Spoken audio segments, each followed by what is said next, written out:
Well, hey, good morning, friends. Mark Holmes here with my buddy Cowboy Joe Boo, and as always, thank you guys for watching, commenting, and subscribing to the Joe Boo Sports Report, because without you guys, this just doesn't work. You know, they always tell me, don't quit your day job. Well, I haven't, so I'm at my day job. And what's funny is, in one of my videos, I was telling about my boss. And some people were taken aback when I said that my boss is an asshole. They said, oh my God, you said on social media that your boss is an asshole. Well, he really is. Dude is constantly working and trying to get more and more done. You know, you've done a great job during the day, you know, and that SOB wants you to put up a couple more 2x4s. Wants you to paint a little bit more. Hey, Mike. Mike. Come here. Dude works 7 days a week, man. You never get a break from that dude. But anyway, our Dallas Cowboys, who you definitely can't sleep on. I always say you can't sleep on them because stuff always happens late in the evening, late at night, next day. You know, there's always something going on. More, it seems, than like any other team in the NFL. Now, one thing that's going on this week is pre-draft visits. And since 2007, every one of our number one picks did a pre-draft visit. Hey, Michael, this is my son, Michael Anthony Fitness over here. Question for you. What is your boss like? Is he an asshole or not? No. No? No. He's not a slave driver? No. You're looking at my boss right here. Oh, that's right. I guess I am. No, you're not. Well, anyway, so Yes. Don't worry. I'm not going to fire myself for saying I'm an asshole. So, but anyway, the Cowboys are doing 30 pre-draft visits this week. One thing we definitely have a lot of are wide receivers that have been coming in. You know, we've had Vita Vase come through. We have Esh, the linebackers, come through. We've had Calvin Ridley and, you know, so on. So pay attention to the guys that come through Dallas for these visits, because one of them will be our pick. Now, here's what kills me. I've been sitting here reading this, and I'm just kind of like in disbelief. I touched on this a little bit last night on our live stream. I'm down in Waynesboro working on getting this unit together for the woman to move in. And reports are that if Dak Prescott doesn't have a good season, that the Cowboys may get rid of him. And I'm just sitting here thinking about this, and it's like, whoa. I know I get accused of being, you know, all in on Dak Prescott and stuff. I get accused of this being Dak Prescott right here and things. But I'm sitting here looking at the quarterback landscape. The Jets gave up a king's ransom to move up 3 spaces in the draft to try and get a quarterback. The Buffalo Bills are looking at trying to draft up to get a quarterback. I remember the Redskins gave up 3 number ones in a second to try and get RG3. Sam Bradford, who played all of 3/4 of a game last year, just got $20 million to go to Arizona, where he's going to be throwing to Bryce Butler.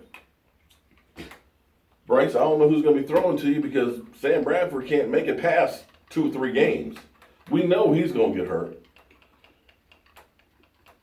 Now, just follow me here for a second. If, hypothetically, let's suppose the Dallas Cowboys have a butt-ugly season. Jason Garrett has to go. Jason Garrett has had more than your typical turnover. Because, see, usually what coaches get are 5 years. Because within 5 years, you have an opportunity to turn over the whole roster and get your kind of guys and implement your kind of program. And if you haven't won in 5 years, generally speaking, you're not going to. You had Tony Romo, who you can't say you didn't have a quarterback, but you couldn't win with him. If this season ends up being a disappointment, don't you afford Dak Prescott the opportunity to have somebody else coach him to see if he is the real deal? And see if the problem was in fact the coach that you just fired?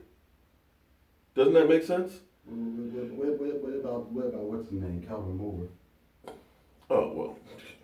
But here's the thing. That's questionable. Jason Garrett has not developed a single quarterback. You can't put that on the quarterback.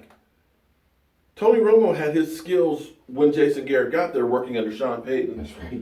And Bill Parcells. You can't say Tony Romo's game changed under Jason Garrett. It didn't. Nope. You look at all the guys that we brought in as quarterbacks. Either they had skills when they got here, or they didn't do anything. Brandon Wheaton was under Jason Garrett for a year and a half, but you couldn't get him coached up to win a game. Yet he went to the Texans and a week and a half worth of practice, came in relief, won a game, and then won a game the following week to get them in the playoffs. No, I thought it was a playoff game that they won. No, he got them to the playoffs. I can't remember if they won a playoff game, but think he they- won I- two games to get them. I think he did. But either way, either way, you got Brandon Wheaton to win games on a week and a half of being on the team. But Jason Garrett couldn't get him to win in a year and a half. So to me, you need to look at your coaching of what happens with the coach. Let's look at Jared Goff, who some people say, oh, I'll take Jared Goff over Dak Prescott, even though Dak Prescott's numbers are way better in his career than Jared Goff. Jared Goff had bust written all over him. Yet, they changed, got rid of Fisher,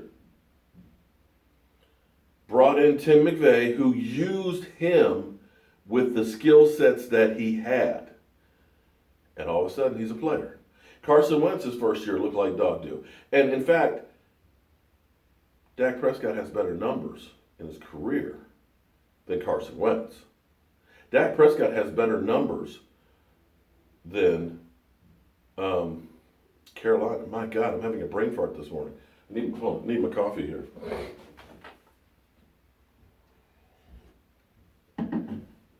He's got better numbers than Matthew Stafford.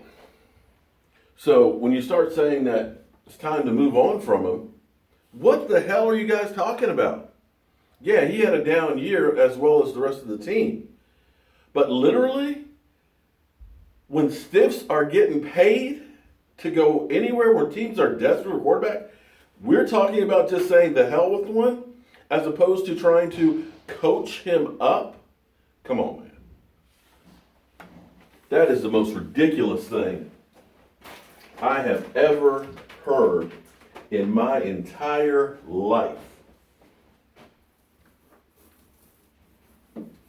If Jason Garrett and Scott Linehan do not realize you need to use play action, you need to move your receivers around, put Des Bryant in the slot if he's going to be here, end up doing a little bit of trickery every now and then. Let's change up some of the things. Generally speaking, you can go through with the Dallas Cowboys offense and predict what they're going to do 75% of the time. The most predictable offense in the NFL. If they don't start changing stuff up to help their quarterback, of course you're not going to get any good results.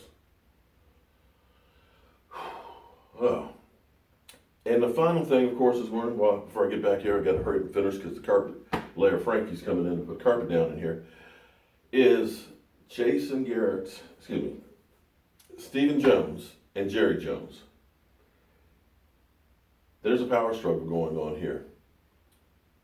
They're at odds on Des Bryant. Stephen Jones wants to move on. Jerry Jones wants to hold on to the past.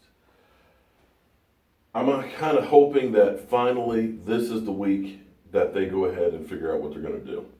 It's not a good look for the team. It's not a good thing to do to Des Bryant. It's just bad in general.